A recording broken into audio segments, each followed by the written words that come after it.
Assalamualaikum warahmatullahi wabarakatuh. Kenalkan, nama saya Ana Wijaksana Sofyan, kelas 1E, jurusan Ilmu Pemerintahan. Di sini saya akan menjawab soal-soal postes minggu ketiga Sistem Ekonomi Indonesia, VOC dan Nusantara. Yang pertama pertanyaannya yakni, sistem ekonomi merupakan bagian dari ekonomi mikro. Apa itu ekonomi mikro dan bagaimana ekonomi makro mempengaruhi pergerakan pada ekonomi mikro? Di sini saya akan menjawab. Ekonomi mikro adalah suatu ilmu ekonomi yang menganalisis, melihat proses kegiatan-kegiatan ekonomi, dan mempelajari perilaku produsen dan konsumen beserta penentuan harga pasar. Ekonomi makro juga mempengaruhi pergerakan pada ekonomi mikro. Misalkan, pemerintah menaikkan harga pajak berkendaraan bermotor. Ekonomi mikro disebut. Nah, dealer motor ini sebagai ekonomi mikro, jelas bakal naikkan harganya. Nah, terus itu mempengaruhi konsumen. Dia jadi nggak mau membeli motor. Nah, di situ adanya mempengaruhi pergerakan pada ekonomi mikro tersebut. Pertanyaan kedua, mengapa Nusantara 500 tahun lalu sangat memungkinkan sistem ekonomi yang terbuka? Dengan cara apa pedagang asing dapat berdagang di kawasan ini? Nah, di sini saya akan menjawab pertanyaan kedua. Karena kita mempunyai letak geografis yang memungkinkan Nusantara menjadi kawasan terbuka dengan letak geografis sangat strategis di antara jalur perdagangan Asia dan Eropa. Bagaimana pedagang asing dapat berdagang di kawasan tersebut? Tentunya dengan mematuhi peraturan di kawasan jalur perdagangan tersebut. Pertanyaan ketiga, mengapa VOC mengubah strategi dari perdagangan biasa ke monopoli perdagangan, dan dengan cara apa VOC mampu memonopoli perdagangan di suatu teritori padahal di kawasan Nusantara memberi kerajaan-kerajaan berdaulat? Beri contohnya. Nah, di sini saya akan menjawab pertanyaan tersebut. Kenapa VOC mengubah strategi dari perdagangan biasa ke monopoli perdagangan? Karena VOC ingin memonopoli suatu kawasan Nusantara. Nah, itu merupakan tugas dari VOC. Hingga akhirnya VOC mampu menguasai dan memonopoli perdagangan rempah-rempah. Karena rempah-rempah menghasilkan daya jual yang lebih tinggi dari timah maupun emas dan perak. Karena pada zaman dahulu, zaman VOC, rempah-rempah itu lebih mahal daya jualnya ketimbang dari perak, timah maupun yang lain. Karena rempah-rempah sangat langka, maka dari itulah VOC ingin menguasai sekitar Indonesia, karena dia akan menjual rempah-rempah tersebut ke perdagangan internasional. Adapun kebijakan VOC terhadap perdagangan, misalnya contohnya hasil bumi yang dijual murah dan tanah paksa kepada rakyat Indonesia. Akibat itu merupakan sangat merugikan rakyat Indonesia, karena dia menjual kepada VOC tapi dijual dengan harga murah oleh VOC. Pertanyaan keempat, bagaimana Anda menjelaskan tentang pemerintah kuasa di era VOC yang mengelola sistem perekonomian secara ekstraktif, dampak bagi pertumbuhan dan kesejahteraan masyarakat Hindia Belanda kala itu? Di sini saya akan menjawab pertanyaan tersebut. Manfaat pertumbuhan ekonomi dinikmati oleh VOC, para penguasa lokal dan perangkatnya, serta pedagang-pedagang perantara. Sementara mayoritas penduduk itu kehidupannya pas-pasan, tingkat hidup subsistensi. Masa VOC memberikan pelajaran kepada kita bahwa dalam mengimplementasikan angka-angka statistik bahwa pertumbuhan ekonomi dalam arti meningkatnya produksi suatu kawasan tidak selalu berarti kesejahteraan penduduk di kawasan itu. Jadinya pada zaman dahulu itu, zaman VOC, banyak pertumbuhan ekonomi yang sangat merugikan kepada kalangan-kalangan tertentu, terutama di kalangan Indonesia, rakyat Indonesia. Karena di zaman tersebut, di zaman VOC, banyak rakyat Indonesia yang ditindas. Itulah pertanyaan dan jawaban yang saya sudah sampaikan. Apabila ada kesalahan, kekurangan di jawaban saya minta maaf. Sekian dan terima kasih. Tetap jaga kesehatan walaupun di rumah aja. Wabillahi taufiq wal hidayah. Wassalamualaikum warahmatullahi wabarakatuh.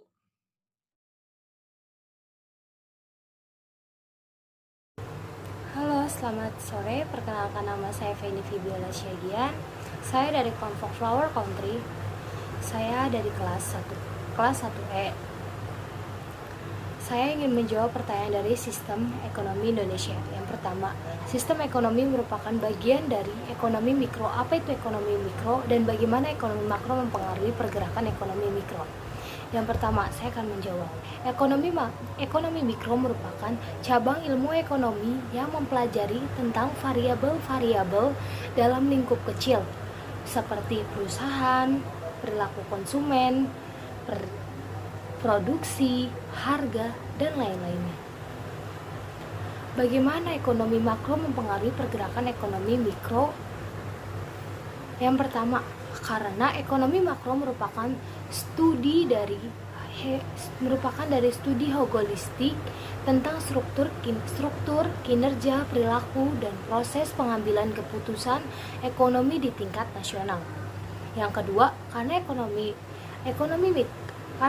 makro mengetahui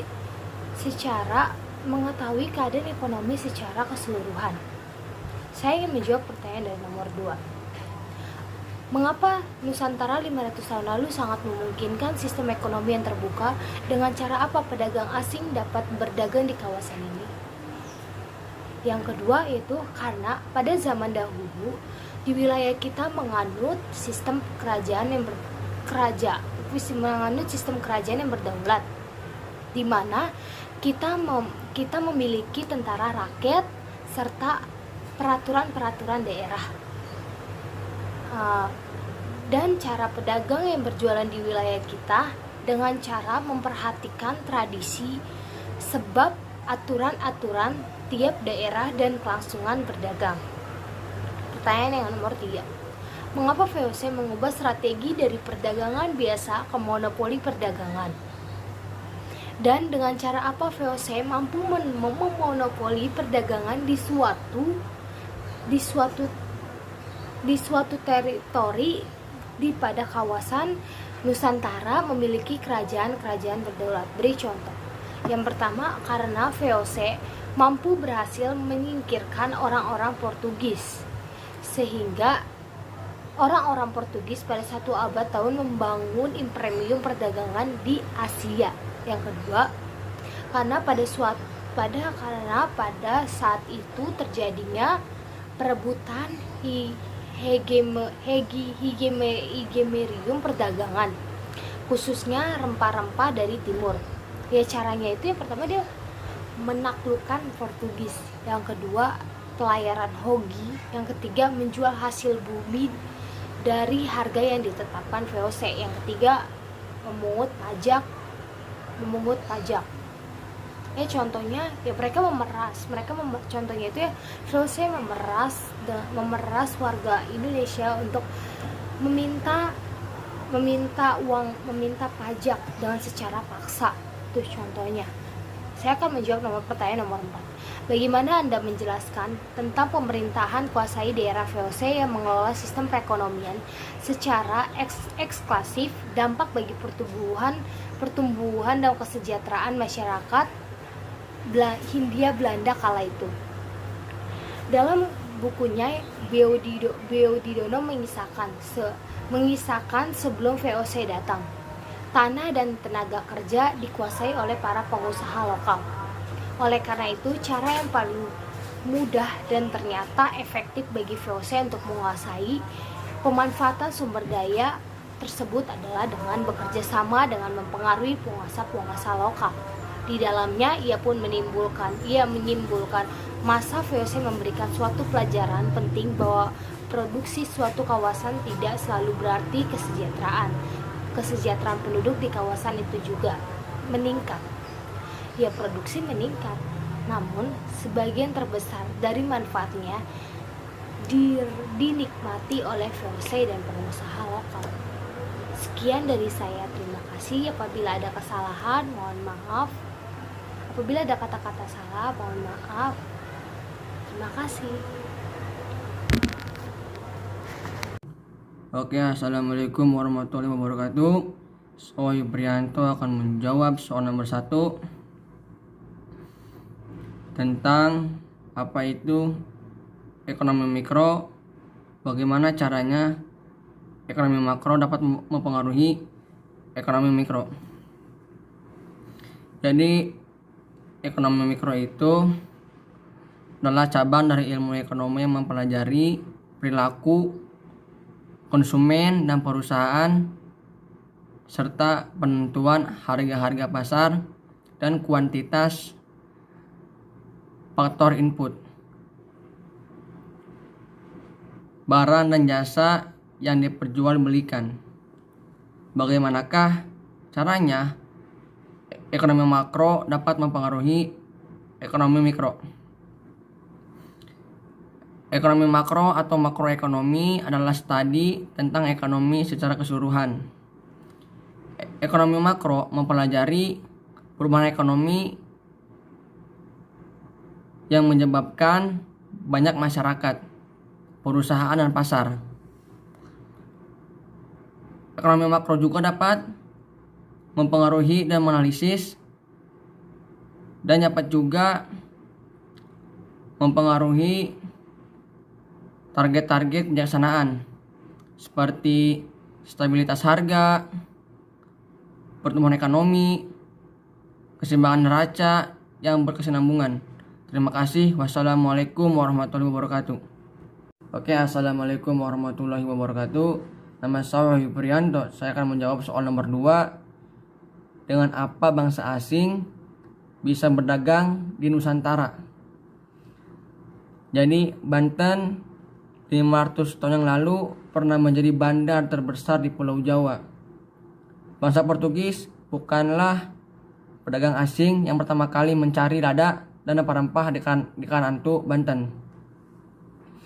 Karena jauh sebelumnya, saudagar-saudagar dari Cina, Turki, Gujarat, Arab pernah mengangkut lada dari bandar Karantu, Banten, yang ramai saat itu di Teluk Parsi. Setelah mereka membelinya, lalu mereka menjual kepada pembeli Eropa yang berhasrat. Itulah kenapa alasannya bangsa asing datang ke Nusantara. Assalamualaikum warahmatullahi wabarakatuh. Nama saya Prianto. Saya akan menjawab soal nomor 3. VOC adalah kongsi dagang, merupakan gabungan perusahaan-perusahaan Belanda yang melakukan perdagangan ke Hindia Timur. Kongsi dagang Belanda didirikan 1602 di Amsterdam, Belanda, yang memiliki tujuan memonopoli perdagangan karena pada saat itu perebutan kekuasaan hegemoni perdagangan rempah-rempah khususnya dari timur, salah satunya Indonesia, Portugis, Perancis, hingga Inggris.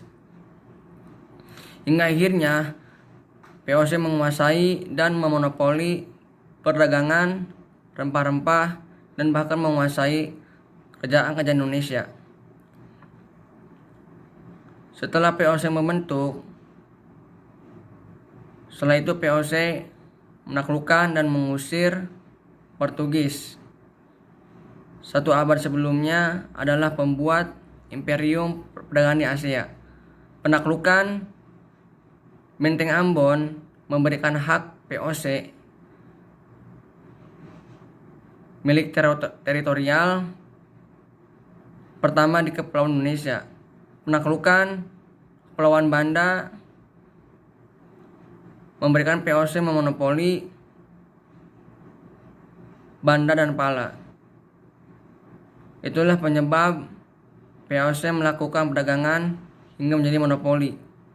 Terjadi ada perebutan kekuasaan perdagangan. Terima kasih. Wassalamualaikum warahmatullahi wabarakatuh. Assalamualaikum warahmatullahi wabarakatuh. Nama saya Wahyu Prianto. Saya akan menjawab soal nomor 4. Pemerintah kuasa itu ada di zaman VOC. Perekonomian dan politik ada di tangannya untuk mengeksploitasi sumber daya manusia dan sumber daya alam di sana. Sistem ekstraktif condong memberi keuntungan kepada pihak VOC tanpa memikirkan kesejahteraan rakyat Hindia Belanda saat itu. Karena pihak VOC ingin mendapat keuntungan tanpa pengeluaran yang banyak. Ekonomi mikro adalah ekonomi yang khusus mempelajari perilaku konsumen atau pembeli atau juga perusahaan dengan penentuan harga-harga pasar dan kualitas faktor input barang dan jasa. Contoh ekonomi mikro antara lain adalah permintaan, penawaran konsumen dan produsen, harga-harga dalam dan lain-lain. Dan bagaimana ekonomi makro mempengaruhi ekonomi mikro. Ekonomi makro lebih menitik beratkan pada analisis tentang pengaruh kegiatan ekonomi terhadap perekonomian secara agregat. Ekonomi makro juga memiliki konsep khusus bahasan yaitu output dan income, pengangguran, inflasi dan deflasi, sehingga sangat berpengaruh pada ekonomi mikro yang lebih menitik beratkan pada analisis tentang cara mengalokasikan sumber daya baik itu berupa modal, penelitian maupun tenaga kerja. Karena pada masa itu di pedesaan di Nusantara sangat bergantung pada hasil pertanian padi, perdagangan produk hutan dan rempah-rempah yang melimpah menjadi salah satu barang jual beli yang sangat melimpah, sehingga ada beberapa produk yang dicari dari belahan dunia seperti Eropa yang membuat kerajaan-kerajaan kecil berkontak dengan asing seperti India, Arab, China, Jerman, dan lainnya. Inilah yang menyebabkan sistem ekonomi terbuka dan cara orang asing bisa berdagang di Nusantara. VOC adalah salah satu perusahaan multinasional pertama di dunia dalam masa itu. Dan VOC pun telah berhasil mendirikan operasional mereka di Kepulauan Nusantara dengan memonopoli perdagangan rempah-rempah dunia. Padahal di kawasan Nusantara banyak kerajaan. Salah satu misi VOC ke Nusantara adalah memperbaiki hubungan dengan Kesultanan Banten, di mana Banten adalah pusat sumber utama dari rempah-rempah. Dengan itu, Kesultanan Banten mengizinkan VOC mempunyai wilayah sebagai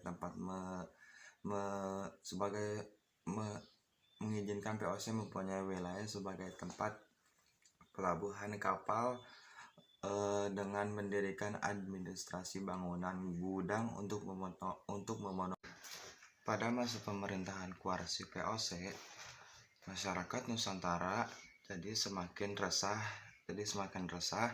di mana ekonomi yang dikelola secara ekstraktif bukan lagi indikator yang baik dan bagi kesejahteraan manfaat pertumbuhan dan ekonomi dinikmati oleh VOC dan petinggi penguasa lokal itu sendiri. Tetapi para pedagang mayoritas penduduk hidup pas-pasan, tingkat hidup yang sangat substansial.